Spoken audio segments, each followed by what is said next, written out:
students, hope you all are doing well. See, previously આપણે તમારું financial management એનું unit number 2 એમાં આપણે ડિસ્કસ કરતા હતા about the venture capital. બરાબર, હવે તમને venture capital શું હતું શું નથી એના વિશે આઈડિયા આવી ગયો, એના ફીચર્સ પણ આપણે જોઈ. Now we are focusing over to the types of venture capital, or we can say that stages of venture capital financing. There are several types of venture capital available in the environment, or we can say that in the market. તમને એમ છે venture capital ની કઈ types હોય? હા, કારણ કે venture capitalist લોકો ખાલી ઇનિશિયલ સ્ટેજ ઉપર જ નહીં, પણ કંપની જ્યારે સ્ટાર્ટ થાય પછી એનું ગ્રોથ જે છે એ પીરિયડ આવે અને એના પછી જે કાંઈ પણ છે કંપનીને આગળ કોઈ બીજી કંપની ખરીદવી છે તેની સાથે મર્જ થવું છે ત્યારે પણ હેલ્પ કરે છે. Fine. So any related information આપેલી છે. All of these types can be categorized popularly in a various stage of venture capital financing, which is depending upon time scale, risk perception and other similar attributes of investment decision. બરાબર, એટલે કે time period જે છે એના ઉપર આધાર રાખે. મેં જેમ તમને કીધું એમ એક ફર્સ્ટ સ્ટેજ હોય, ઇન્ટ્રોડક્શન સ્ટેજ હોય, પછી ઘણી વખત કોઈ કંપની જે છે એને રિસર્ચ કરવું હોય તો એના માટે વેન્ચર કેપિટલિસ્ટ લોકો હેલ્પફુલ થાય છે. કોઈ કંપનીને જે છે એ સ્પેસિફિકલી બીજી કોઈ કંપની જે છે એની સાથે મર્જ થવું છે તો પણ એ લોકો હેલ્પ કરે છે. કોઈ કંપનીને ફર્ધર એટલે કે ફર્ધર પ્રોસેસિંગ ઇટ મીન્સ કે એક્સપાન્શન કરવું છે તો એના માટે પણ એ હેલ્પફુલ થાય છે. Fine. So this is the things or groups we can go for. એમાં તમને 3 સ્ટેજીસ આપેલા છે. Early stage, expansion stage and acquisition or buyout stage.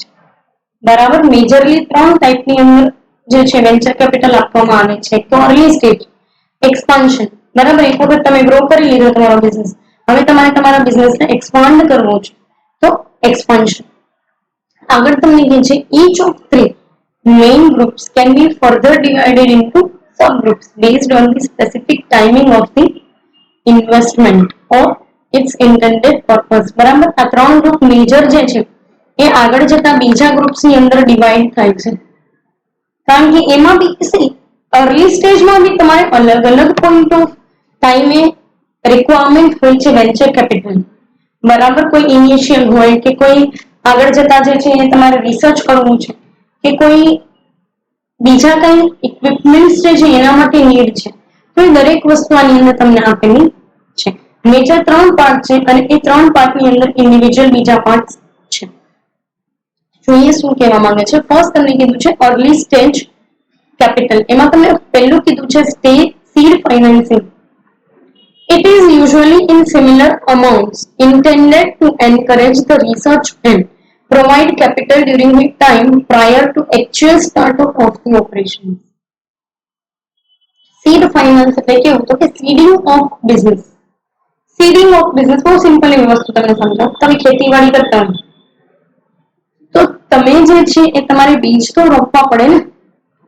ખેતીવાડીની અંદર તમે ખેડો છો બરાબર, પછી એની અંદર બીજ રોપો છો તો આગળ તમારો જે કંઈ પણ છે એ ખેતરની અંદર પાક ઉગશે.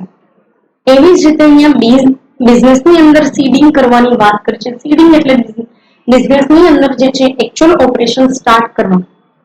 મારી પાસે રિસોર્સિસ હવે આવે છે ધીમે ધીમે, મશીન આવે છે, બિલ્ડિંગ આવે છે, તમામ વસ્તુ ધીમે ધીમે આવે છે, પણ બિઝનેસ એકચ્યુઅલી ક્યાંથી ચાલુ થાય છે ત્યારે તમારે અમુક જે છે એ પૈસાની જરૂરિયાત પડશે જેને સીડ ફાઇનાન્સિંગ કહેવાય છે. બરાબર, કારણ કે એક વખત તમે માર્કેટમાં તમારી પ્રોડક્ટ મૂકશો એટલે એ પ્રોડક્ટ કેટલી ચાલે છે કેટલી નથી ચાલતી, લોકોને કેટલી પસંદ પડે છે એના ઉપર આધાર રાખે છે. ફાઇન. સેકન્ડ તમને આપેલું છે startup capital. It refers to the funds needed to actually launch operations. This includes purchase in installation of machineries, facilities, layout, constructions and everything. કહેવાનો મતલબ એવું છે કે સ્ટાર્ટઅપ કેપિટલ એકચ્યુઅલી જ્યારે તમે બિઝનેસની અંદર રિસોર્સ લઈ આવતા હશો ત્યારની વાત છે. Launching of operations.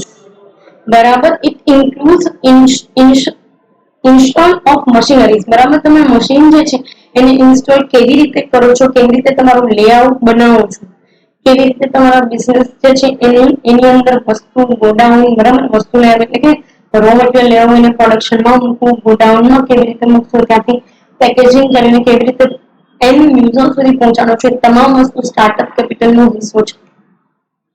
ફાઇન. અને ફર્સ્ટ સ્ટેજ કેપિટલ જે છે એ પણ એનો જ હિસ્સો છે. It refers to the funds used to sustain operations following startup, but prior to the actual production of product. બરાબર. ફર્સ્ટ સ્ટેજ કેપિટલ એના માટે જ યુઝ થાય છે કે જ્યારે તમે એક્ચ્યુઅલ પ્રોડક્શન જે છે સ્ટાર્ટ કરવા જઈ રહ્યા છો ત્યારે તમારે શું શું વસ્તુઓની જરૂરિયાત પડશે, કેવી રીતે તમારે કયા રિસોર્સ જે છે એની અંદર ચાલશે. ફાઇન. સો એ વસ્તુ તમને આમાં આપેલી છે. એક્સપાન્શન સ્ટેજ કેપિટલ, કોઈ પણ કંપની જે છે એ એક્સપાન્ડ કેવી રીતે થાય છે, બરાબર. કારણ કે એક વખત તમારી કંપની પ્રોફિટ કરવાનું સ્ટાર્ટ કરશે ને પછી તમે એને એક્સપાન્ડ કરો છો, એનો વ્યાપ વધારો છો, તો એક્સપાન્શન સ્ટેજે પણ તમારે કેપિટલની જરૂરિયાત પડશે. જો શું કે છે તમને, in most of the manufacturing businesses the profitability takes time to arrive. તમારી કંપની છે ને એને કન્ટિન્યુઅસ પ્રોફિટેબિલિટી છે ને એ આવતા વાર લાગશે, એક ધારી ના આવી જાય. એમ તમે એમ એક્સપેક્ટ કરતા કે પહેલા જ વર્ષે કે બીજા જ વર્ષે તમને કન્ટિન્યુઅસ પ્રોફિટેબિલિટી મળે તો પોસિબલ નથી. બરાબર. there could be a lot of reasons such as receivables, બરાબર. સ્લો રિસીવેબલ હોય, સ્લો પેસ ઓફ ડિમાન્ડ હોય, સ્લો ટ્રાન્સપોર્ટ છે, કારણ કે ઇનિશિયલ સ્ટેજે દરેક વસ્તુ તમે ધારો એ રીતે જ થાય. માર્કેટમાં એક્સેસિવ ડિમાન્ડ, માની લો એક્સેસિવ નહીં પણ ઇનફ ડિમાન્ડ હોય તમારી પ્રોડક્ટની જરૂરી નથી. બરાબર. તમે જે ટ્રાન્સપોર્ટ વ્હીકલ્સ રાખેલા છે એ લોકો ટાઈમે વસ્તુ પહોંચાડે છે કે નહીં એ તમને આઈડિયા નથી. ફાઇન. એ બધી વસ્તુ કરતા વાર લાગશે. એ દરેક વસ્તુ જે છે એને એક સ્ટેજ ઉપર લાવતા વાર લાગશે. ફાઇન. સો ઈ તમને આની અંદર આપેલું છે. આગળ તમને કહે છે કે it has continuously in order to achieve economies of scale, as entrepreneur cannot wait for the profit to be realized and then start the next batch of production. તમારે કન્ટિન્યુઅસલી ઇકોનોમાઇઝ જે છે અચીવ કરવું પડે. ઇકોનોમાઇઝ ઓફ સ્કેલ એટલે કે એવું કે જ્યાં તમારા ડિસિઝન મેકિંગ અને તમારા જે કાંઈ પણ રિસોર્સિસ છે એ તમે ઓપ્ટિમમલી યુટિલાઇઝ કરી અને પ્રોડક્શન કરી શકો. બરાબર. તો એ એક વસ્તુ તમને આપેલી છે. આવા કેસમાં એન્ટરપ્રિન્યોર પૈસાની રાહ ન જોઈ શકે ક્યારે મને પ્રોફિટ થાય, ક્યારે હું બીજું પ્રોડક્શન ચાલુ કરું. તો એના માટે ઓપરેશન્સ જે છે કન્ટિન્યુઅસ રાખવા માટે તમારે આ સેકન્ડ સ્ટેજ ફાઇનાન્સિંગની જરૂરિયાત પડશે. ફાઇન. આગળ તમને આપેલું છે થર્ડ સ્ટેજ ફાઇનાન્સિંગ. બરાબર. It is the time after profit or even when the break-even point is reached. This is the time when additional products are to be added in the product mix and or even research into expansion ideas can be initiated. Third stage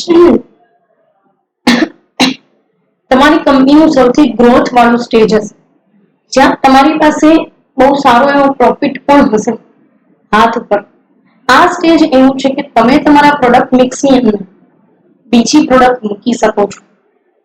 સે for example તમે soap, bathing soap manufacturing company છો, તો હવે તમે જે છે એ bathing wash, બરાબર, બોડી વોશ જે છે એ તમે માર્કેટમાં ઇન્ટ્રોડ્યુસ કરી શકશો.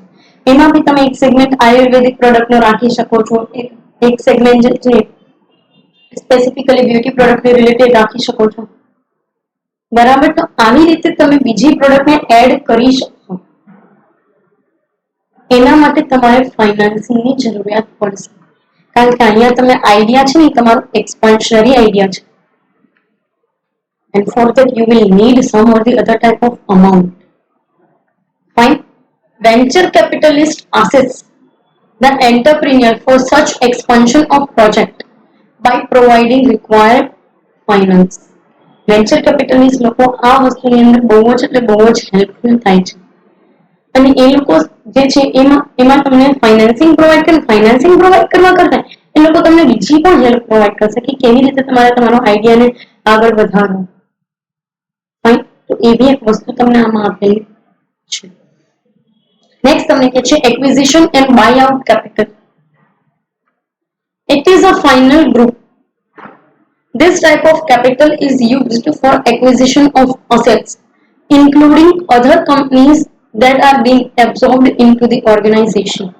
અહીંયા તમે બીજી કોઈ કંપની સાથે મર્જ થાવ છો, ભેગા થાવ છો, અથવા તો તમે એની સાથે અમાલ્ગમેટ થાવ છો, અથવા તો એને તમે અક્વાયર કરી લ્યો છો, આખી કંપની તમારી અંદર સમાવી દો છો, અથવા તો તમે એબ્સોર્પ્શન કરો છો કોઈ કંપનીનું. આ તમામ વસ્તુ માટે તમારે પૈસાની જરૂરિયાત પડશે, જે વેન્ચર કેપિટલિસ્ટ લોકો તમને પ્રોવાઈડ કરી શકશે, કારણ કે એને ખબર છે કે તમે બિઝનેસ લેશો તો તમને શું ફાયદો થશે અને સાથે બિઝનેસને શું ફાયદો થશે. બરાબર, તો એ વસ્તુ જે છે આની અંદર આપેલી છે. Fine, this is all about the types of venture capital, or we can say that stages of venture capital, early stage, expansion and acquisition.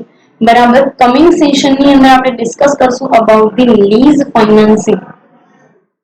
સાવ શોર્ટર એવો ટોપિક છે, બહુ નાનો એવો ટોપિક છે. એના પછી જે છે તમારું સેકન્ડ યુનિટ છે એ કમ્પ્લીટ થઈ જશે. સો પર્ટિક્યુલર આ સેશન માટે અહીંયા સુધી રાખીએ. Thank you so much.